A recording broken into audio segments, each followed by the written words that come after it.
दोस्तों, मैं लोकुश कुमार पांडे स्वागत करता हूं आपके अपने यूट्यूब चैनल एल.के. पांडे सनातनी में।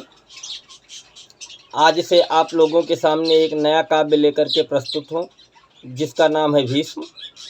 आइए कुछ बातों को पहले जान लेते हैं। हम भक्तन के भक्त हमारे वैसे कहने के लिए भगवान श्री कृष्ण ने एक प्रसंग में नारद जी से यहाँ तक कहा है कि ना देव गंधर्व गणा ना राक्षसा ना चा सुरा नेवचा यच्छपन्नगः मम प्रतिज्ञां पहंतु मुद्दता मुने समर्था खलु भद्रमस्वते। अर्थात, हे नारद, यदि समस्त देवता गंधर्व असुर यक्ष नाग भी उद्दित होकर के आ जाएं तो भी वो मेरी प्रतिज्ञा को नष्ट करने में समर्थ नहीं हो सकते। किंतु क्या ऐसा हो सका? नहीं। श्री कृष्ण की प्रतिज्ञा धरी की धरी रह गई और कोई उनकी प्रतिज्ञा को तोड़े या ना तोड़े, अगर वो स्वयं अपनी प्रतिज्ञा को तोड़ दें तो इसमें क्या किया जा सकता है। प्रतिज्ञा उनकी है, चाहे तोड़े और चाहे छोड़े। किंतु थोड़ा यदि मन लगाकर देखा जाए तो इसमें भी एक मीठी सुगंध आती है। वह सुगंध यह है कि उन्होंने इस संदर्भ में सबका नाम तो लिया, परंतु मनुष्य को छोड़ दिया। आदमी के लिए यह छूट है, वो चाहे तो उनकी प्रतिज्ञा टूट सकती है, मगर ऐसा कब होगा? ऐसा तो तभी होगा जब मनुष्य इस तरह की असंभव कार्य की चाह उन्हीं की चाह करे। असंभव कार्य की चाह के पूर्व उन्हीं की चाह करे। पहले उनकी चाह करे, फिर चाहे तो उनसे कुछ भी करा ले। ऐसा ही भाग्यशाली बिरला ही होता है। सबके भाग्य में यह बात कहाँ है? उन्हीं बिरलों में से हमारे इस काव्य के प्रमाण नायक हैं देवव्रत से भीष्म। देवव्रत से भीष्म गंगा पुत्र शांतनु पुत्र भीष्म जन्मजात भीष्म नहीं थे। उनके बचपन का नाम तो देवव्रत था, किंतु जब किशोर अवस्था में देवव्रत ने अपने पूज्य पिता और होने वाली विमाता यानी सत्यवती के लिए आकाश में अपनी दोनों भुजाएं उठा करके आजीवन अविवाहित रहने की प्रतिज्ञा करते हैं, उनकी इसी अटल प्रतिज्ञा से उनका वहीं देवव्रत से भीष्म पितामह नाम पड़ गया, भीषण प्रतिज्ञा करने के कारण। उसी भीष्म ने एक और महाप्रतिज्ञा कर ली थी, जिसको हमारे बाबा सूरदास जी ने उसका बहुत ही ललित वर्णन किया है। कैसे किया है ये? याजी जो हरि नहीं शस्त्र गहाऊं, आज जो हरि नहीं शस्त्र गहाऊं, मोहि शपथ गंगा जननी की, मोहि शपथ गंगा जननी की, शांतनु सुत न कहाऊं, आज जो हरि नहीं शस्त्र गहाऊं। स्यंदन खंडी महारथ भंजो, स्यंदन खंडी महारथ भंजो, कपिध्वज सहित डोलाओ, पांडव दल सन्मुख है धावो, सरिता रुधिर बहावो, आज जो हरि नहीं शस्त्र गहाओ। इतना करो तो शपथ मोहि हरि की, इतना करो तो शपथ मोहि हरि की, क्षत्रिय गति नहीं पाओ, और सूरदास प्रभु जियत विजय बिनु रन नहीं पीठी दिखाऊं, आज जो हरि नहीं शस्त्र गहाऊं। आज जो बात भी ठीक है, प्रतिज्ञा कीजिए तो जरा ढंग से कीजिए। पहली प्रतिज्ञा आजीवन ब्रह्मचारी रहने का, भले ही निर्वाह हो गया हो, इसमें तारीफ की बात है, किंतु फिर भी यह प्रतिज्ञा बचपन की थी। किंतु यह दूसरी प्रतिज्ञा, यह तो काफी समय के बाद की है। पहले आप देवव्रत थे, फिर भीष्म हुए, किंतु अब पितामह हो गए। मानव जीवन के ये प्रायः सभी प्रकार के आघातों और प्रतिघातों का अनुभूत हो चुका है और बराबर होता भी जा रहा है। अतः यह प्रतिज्ञा उस प्रतिज्ञा से कम भीषण नहीं है। इसकी पूर्ति वहाँ होनी है जहाँ कुरुक्षेत्र में घनघोर संग्राम चल रहा है। सचमुच इस प्रतिज्ञा की प्रशंसा करने की इच्छा होती है। एक बहुत जोरदार और मजेदार धोखा किया भीष्म ने छलिया कृष्ण के साथ में। श्री कृष्ण अब आओ और भीष्म को छलो तो जाने। भीष्म क्या कहते हैं, इतना करो तो शपथ मोहि हरि की, क्षत्रिय गति नहीं पावे। वाह भाई वाह, जिसकी प्रतिज्ञा तोड़वानी है उसी की शपथ भी ली जा रही है। धन्य हो पितामह, ये सी प्रिय प्रतिज्ञा वही कर सकता है जिसका श्री कृष्ण में अटूट विश्वास हो। बोलिए वृंदावन बिहारी लाल की जय। और जिसे उनकी शपथ लेने का पूरा अधिकार प्राप्त हो। प्रणाम है पितामह आपके पावन चरणों में। अब तो कृष्ण को अपनी प्रतिज्ञा से अधिक भीष्म द्वारा उनके प्रति ली गई शपथ की लाज रखने की चिंता करनी पड़ेगी।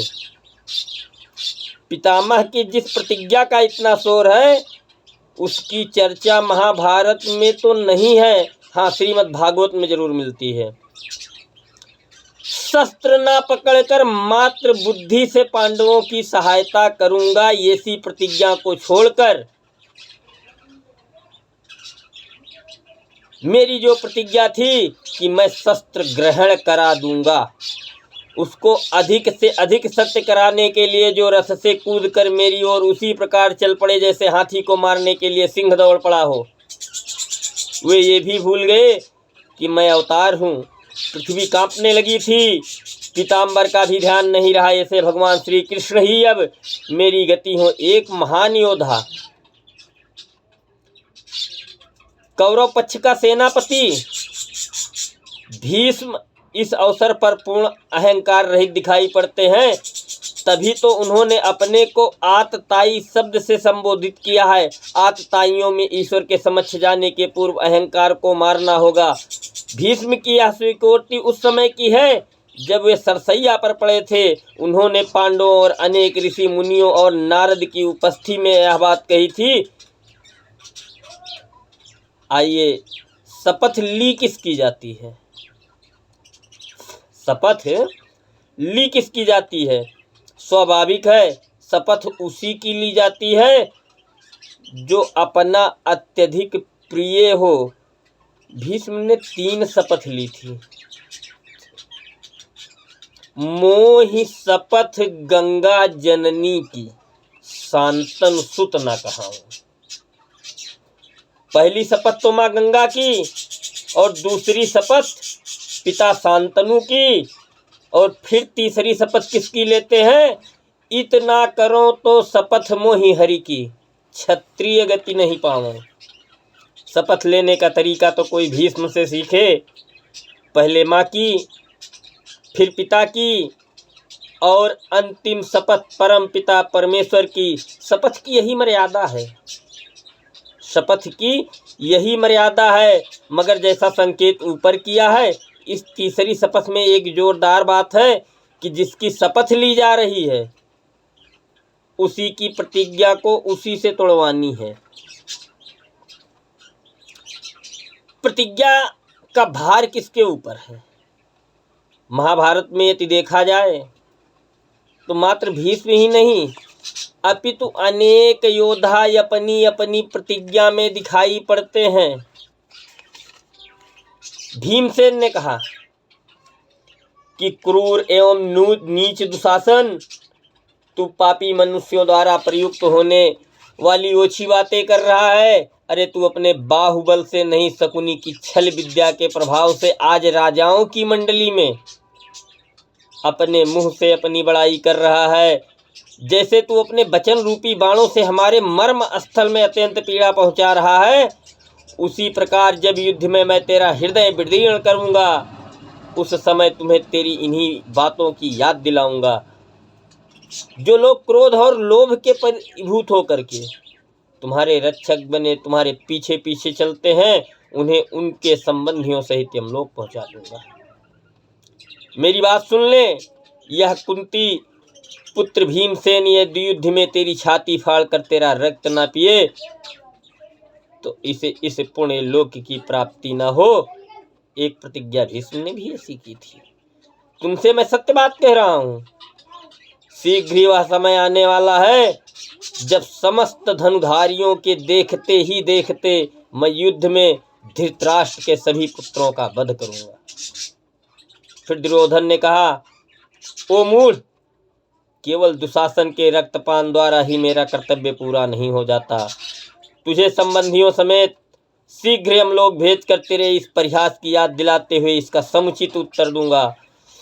मैं दुर्योधन का वध करूंगा, अर्जुन कर्ण का संहार करेंगे और इस जुआड़ी शकुनी को सहदेव मार डालेंगे। साथ ही भरी सभा में मैं पुनः एक बहुत बड़ी बात कह रहा हूं। यह मेरा विश्वास है कि देवता लोग मेरी यह बात सत्य करके दिखाएंगे। जब हम कौरव और पांडवों में युद्ध होगा, उस समय इस पापी दुर्योधन को मैं गदा से मार गिराऊंगा तथा रणभूमि में पड़े हुए इस पापी के मस्तक को पैर से ठुकराऊंगा। और यह जो केवल बात बनाने में बहादुर दुरात्मा दुशासन है, इसकी छाती का खून उसी प्रकार पी लूंगा जिस प्रकार सिंह किसी मृग का रक्तपान करता है। यह भूमि दुर्योधन, कर्ण, दुरात्मा, शकुनी तथा चौथे दुशासन के रक्त का निश्चय ही पान करेगी। अर्जुन ने कहा, भैया भीमसेन, जो हम लोग गो के दोष को ढूंढा करता है, हमारे दुख देखकर प्रसन्न होता है, कौरवों को बुरी सलाह देता है और व्यर्थ बढ़ चढ़कर बातें करने लगता है, उस कर्ण को मैं आपकी आज्ञा से अवश्य मारूंगा। अपने भाई भीमसेन का प्रिय करने की इच्छा से अर्जुन यह प्रतिज्ञा करता है कि मैं युद्ध में कर्ण और उसके अनुयायियों को यमलोक पहुंचा दूंगा। दूसरे जो भी नरेश बुद्धि के व्यामोह बस होकर विपक्ष में होकर युद्ध करेंगे, उन सबको मार डालूंगा। यदि मेरा कर्तव्य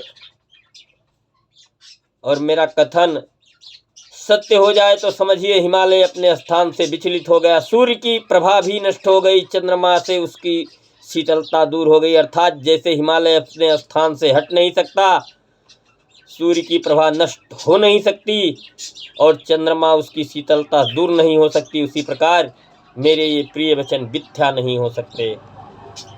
सहदेव ने कहा, ओ गांधार निवासी क्षत्रिय कुल के कलंक मूर्ख शकुनी, जिन्हें तू पासे समझता है वे पासे नहीं हैं। उनके रूप में तूने तीखे बाणों का वर्ण किया है। आर्य भीमसेन बंधु बांधुओं सहित तेरे विषय में जो बातें कही हैं, मैं उसे अवश्य पूर्ण करूंगा। तुझे अपने बचाव के लिए जो भी करना हो वह सब कर ले। सुबल कुमार, यदि तू क्षत्रिय धर्म के अनुसार युद्ध में डटा रहा तो मैं वेग पूर्वक तेरे बंधु बांधुओं सहित तुझे अवश्य मार डालूंगा। सहदेव की इन बातों को सुनकर मनुष्यों में परम दर्शनीय रूप वाले नकुल ने भी ये बात कही। दुर्योधन के प्रिय साधनों में लगे हुए जिन धृतराष्ट्र के पुत्रों ने इस धूर्त सभा में द्रुपद कुमारी को कठोर बातें सुनाई, काल से प्रेरित हो मौत के मुंह में जाने की इच्छा रखने वाले उन दुराचारी बहुसंख्यक धृतराष्ट्र के शेष जनों को मैं यमलोक का अतिथि जरूर बनाऊंगा। धर्मराज की आज्ञा से द्रौपदी का प्रिय करते हुए मैं सारी पृथ्वी को धृतराष्ट्र पुत्रों से सूनी कर दूंगा। इसमें अधिक देर नहीं है। सोचिए कितनी भयंकर भयंकर प्रतिज्ञाएं हैं इन पांडवों की। इतना ही नहीं, द्रौपदी भी उसी दिन अपने केशों को तब तक के लिए बंधन मुक्त कर देती है जब तक उन्हें दुशासन के रक्त से अभिषिक्त नहीं कर लेगी। इन प्रतिज्ञाओं की पूर्ति का उत्तरदायित्व तो उन्हीं पर जाता है। इन प्रतिज्ञाओं की पूर्ति तो तभी संभव है जब युद्ध हो। संधि हो जाने पर तो ये प्रतिज्ञाएं धरी की धरी रह जाएंगी। इसके बावजूद श्री कृष्ण भारतवर्ष को नरसंहार से बचाने के लिए महाराज युधिष्ठिर का संधि प्रस्ताव लेकर दुर्योधन के पास जाने को तैयार हो गए। कैसी कैसी विडंबनाएं हैं। बुद्धि फेल हो जाती है ऐसे प्रसंगों पर सोचते सोचते। संधि का प्रस्ताव लेकर वही कृष्ण दुर्योधन के यहाँ गए जिन्होंने स्वयं कौरवों का विनाश कर डालने की प्रतिज्ञा द्रौपदी तथा युधिष्ठिर के समक्ष पहले ही कर ली थी। क्योंकि महाभारत के वन पर्व में अमासितो ही कृष्णोऽपि दुष्टवा पार्थ अस्थतागतान कृष्ण जिनो हार संगान वज्रेस्त्रम युधिष्ठिरम।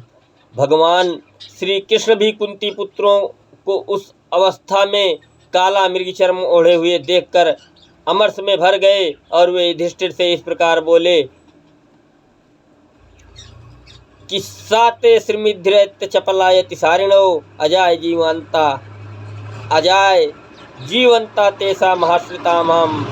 और सब ओर फैली हुई आपकी उस चंचल समृद्धि को जिन लोगों ने छल से छीन लिया है, उनके प्राण लेकर मैं उन्हें पुनः वापस लाऊंगा।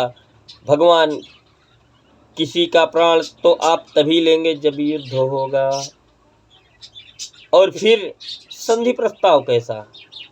जब ये प्रतिज्ञा पहले हो चुकी थी तो संधि प्रस्ताव द्रौपदी का विशेषाधिकार। महाभारत में ऐसे प्रसंग अनेक बार देखने को मिलते हैं जिनसे स्पष्ट हो जाता है कि द्रौपदी को अपनी मुट्ठी में द्रौपदी श्री कृष्ण को अपनी मुट्ठी में रखती है। क्या मजाल है कि वे इधर से उधर हो जाएं। वह कृष्ण पर क्रुद्ध भी होती है तो इस प्रकार कि क्या कहना। चक्षुर्षि परमा जयंती निः स्वतः संतोह पुनः पुनः वाष्पूर्णेन कंठेन क्रुद्धा वचनम प्रवीत।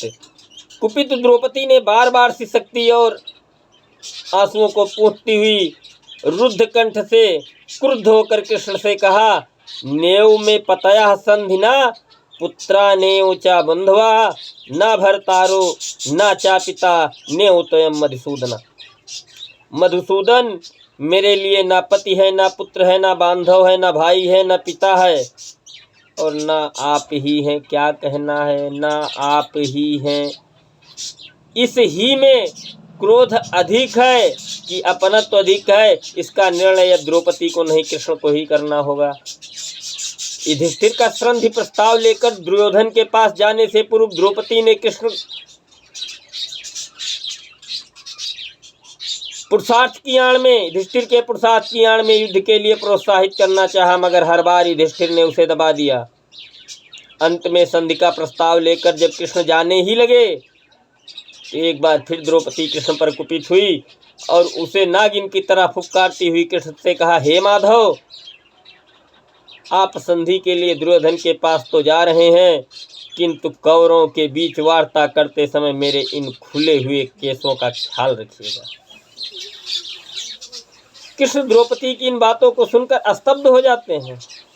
एक तरफ महाराज युधिष्ठिर का संधि प्रस्ताव, दूसरी तरफ द्रौपदी का यह अपनापन, भक्ति या उससे भी नहीं बल्कि सबसे बढ़कर विशेषाधिकार तो था ही। अब सोचिए, श्री कृष्ण का वह दूत बनकर जाना मात्र एक नाटक नहीं तो और क्या था। धर्म की मूर्ति महाराज युधिष्ठिर पर यह लांछन लगाना कदापि उचित नहीं होगा कि वे प्रतिज्ञाओं का मूल्य क्या समझेंगे।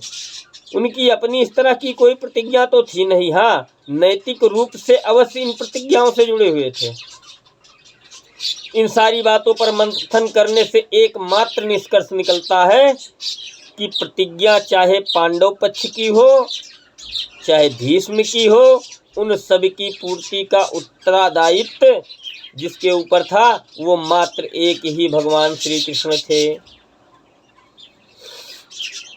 संधि वार्ता के पूर्व इसी क्रम में होने वाली आपसी विचार गोष्ठी में एक बार द्रौपदी ने कृष्ण से यहाँ तक कह डाला था कि हे मधुसूदन, आप महाराज युधिष्ठिर तथा उसके अन्य चारों भाइयों को लेकर आप भी आगे होने वाले भीषण संग्राम से हट जाइए। मैं स्वयं इस समर सागर को आपकी कृपा से पार करने में सक्षम हूँ। द्रौपदी के इन बातों को सुनकर कृष्ण समेत सभी पांडव स्तब्ध हो गए कि आखिर अब द्रौपदी के पास किसकी शक्ति है जिसके बूते वह ऐसा कह रही है। क्या वह स्वयं युद्ध करेगी? नहीं, ऐसी कोई बात नहीं थी। अभी भी उसके पास कृष्ण का ही बल था। वह आगे कहती है, केशव आप ध्यान से सुने, पांडवों तो मात्र 5 ही हैं। वीर शिरोमणि अभिमन्यु को लेकर मेरे 6 महारथी पुत्र हैं। ये सब विपत्ति काल में आप ही की नगरी में निवास कर रहे हैं और आप जानते ही हैं कि स्वयं आपके पुत्र प्रद्युम्न ने उन्हें युद्ध विद्या की शिक्षा देकर महारथी बना दिया है। मैं अपने इन 6 पुत्रों में वीर अभिमन्यु को सेना नायक बनाकर अपने पुत्रवत प्रद्युम्न के बल और बुद्धि के भरोसे इस संग्राम में निश्चित ही विजय प्राप्त कर लूंगी। वाह रे द्रौपदी, कितना अमोघ भरोसा है तुम्हारे मन में कृष्ण के ऊपर। यहाँ भी तो तू उन्हीं के सहारे है। यदि ऐसा नहीं है तो फिर कृष्ण पुत्र प्रद्युम्न को ठीक उसी स्थान पर क्यों रख रही हो जहाँ इस समय श्री कृष्ण पांडवों के प्रयोजन सिद्ध होते हेतु उपस्थित हैं? ऐसा लगता है कि जैसे कृष्ण पुत्र प्रद्युम्न उनके अपने सगे पुत्र हैं। जिससे जैसा चाहेंगी वैसे उससे वो करा लेंगी। ऐसी वाणी बोलने का अधिकार पूरे पांडवों पक्ष में और किसी को नहीं, मात्र द्रौपदी को ही प्राप्त था। सच्चाई यह है कि स्नेह बस भगवान श्री कृष्ण ने सारा अधिकार अपनी उस मुंह बोली बहन द्रौपदी को दे ही दिया। अब जरा ऐसा विचार विमर्श पांडवों के पक्ष के योद्धाओं के बीच हुए हैं, तब प्रायः कृष्ण की उपस्थिति में ही हुए हैं। पांडव पक्ष के योद्धाओं ने सदैव कृष्ण को ही सफलता का मूल कारण माना है। लोक जीवन में आज भी गांव में एक कहावत प्रचलित है, जाके रथ पर केसव ताको कौन अंदेशो।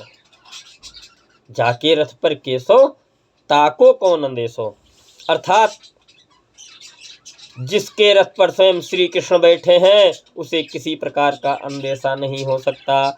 महाभारत में विदुर, संजय, धृतराष्ट्र, गांधारी और नारद तथा अन्य ऋषि मुनियों ने इस सत्य का प्रतिपादन किया है, यतः कृष्णः ततः जया। जहाँ कृष्ण है विजय भी वहीं है। महाभारत में पांडव तो पांडव ही हैं। द्रौपदी का भाई धृष्टद्युम्न भी काम्यक वन में जब अपने बहनोइयों और बहन पंचाली से मिलने जाता है तब दुखी द्रौपदी से कहता है, क्या कहता है कि हम द्रोणम हनस्याम शिखंडू तु पितामहम दुर्योधन भीमसेन कर्णहंता धनंजय राम कृष्ण स्वयं श्रित्य अजेया श्रमण स्वासा अपबृहणा युद्धम्बे की पुनर्धृतराष्ट्रजे मारोदी सुवर्तिमच्छेदहम मधुसूदना तथ्य तद भविता देवी नान्यथा वरवरणान। मैं द्रोण को मार डालूंगा, शिखंडी भीम का वध करेंगे, शिखंडी भीष्म का वध करेंगे, भीमसेन दुर्योधन को मार गिराएंगे और अर्जुन कर्ण को हम लोग भेज देंगे। भगवान श्री कृष्ण और बलराम का आश्रय पाकर हम लोग युद्ध में शत्रुओं के लिए अजेय हैं। लीला लालिमा युक्त सुंदर नेत्रों वाली देवी वरवाणे रो मत। भगवान मधुसूदन जो कुछ कर रहे हैं वह अवश्य ही होकर रहेगा, टल नहीं सकता। यहाँ भी भगवान श्री कृष्ण ही आशा हैं। भगवान भी तो यही कहते फिरते हैं, कि हम भक्तन के भगत हमारे। सुन अर्जुन पर तिज्ञा मोरी, यह व्रत चरत न टारे। हम भक्तन के भक्त हमारे। जय श्री कृष्ण दोस्तों। यदि कोई गलती हुई हो तो माफ़ करना। पेज को लाइक सब्सक्राइब फॉलो जरूर करें ताकि हर एक लेटेस्ट वीडियो आप तक पहुंचती रहे। आज के दिन अपनी वाणी को विराम देते हुए आप सबके चरणों में करबद्ध निवेदन है। जय श्री राम।